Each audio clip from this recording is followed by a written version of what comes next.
क्या इतनी सर्वगुण संपन्न कन्या कुमारी रह जाएगी? एक पिता की हताशा ने राजा ककुदमी को एक ऐसे निर्णय की ओर धकेला जो इतिहास में पहले कभी नहीं लिया गया था। उन्होंने सोचा, इस धरती के प्राणी मेरी पुत्री के योग्य नहीं है। मैंने इस कन्या को दैवीय आशीर्वाद से पाया है, तो अब इसके विवाह का निर्णय भी स्वयं सृष्टिकर्ता ब्रह्मा ही करेंगे। ये विचार ही अपने आप में दुस्साहस था। ब्रह्मा जी कोई पड़ोसी राजा नहीं थे जिनसे मिलने घोड़ा लेकर जाया जा सके। वे ब्रह्मलोक में निवास करते थे, ब्रह्मांड का वो सर्वोच्च आयाम जहां पहुंचने के लिए देवताओं को भी हजारों साल तपस्या करनी पड़ती थी। और ककुदमी, वे वहां सशरीर अपने इसी भौतिक ये मृत्यु को चुनौती देने जैसा था, क्योंकि नश्वर शरीर अंतरिक्ष के दबाव और ब्रह्मलोक के तेज को सहन नहीं कर सकता। लेकिन ककुदमी तो महायोगी थे। उन्होंने अपनी योग शक्ति का आह्वान किया। महल के प्रांगण में उनका दिव्य रथ खड़ा था। ये रथ घोड़ों से नहीं बल्कि मंत्रों की शक्ति और मन की गति से चलता था। उन्होंने अपनी पुत्री रेवती को रथ में बिठाया। पिता और पुत्री दोनों ने धरती की मिट्टी को अंतिम बार प्रणाम किया, मानो उन्हें आभास हो कि वो एक बहुत लंबी यात्रा पर निकल रहे हैं।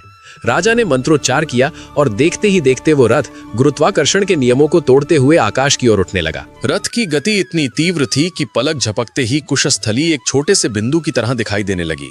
उन्होंने बादलों को चीरा, वायुमंडल को पीछे छोड़ा और अंतरिक्ष के अनंत अंधेरे में प्रवेश कर गए। ये यात्रा सिर्फ दूरी तय करने की नहीं थी, ये आयामों को लांघने की यात्रा थी। वे भूवर लोक और स्वर्ग लोक को पार करते हुए आगे बढ़े।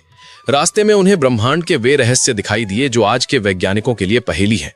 उन्होंने देखा कि कैसे बड़े बड़े तारे अपनी ही आग में जलकर भस्म हो रहे हैं और कैसे अंधकार के विशाल मुख, जिन्हें हम आज ब्लैक होल कहते हैं, पुरानी दुनिया को निगल रहे हैं ताकि नई दुनिया का सृजन हो सके।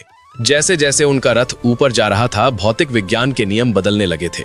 वहां ऊपर समय का व्यवहार धरती जैसा नहीं था। धरती पर समय एक सीधी रेखा में चलता है, लेकिन ब्रह्मांड की गहराइयों में समय तरल पानी की तरह बह रहा था।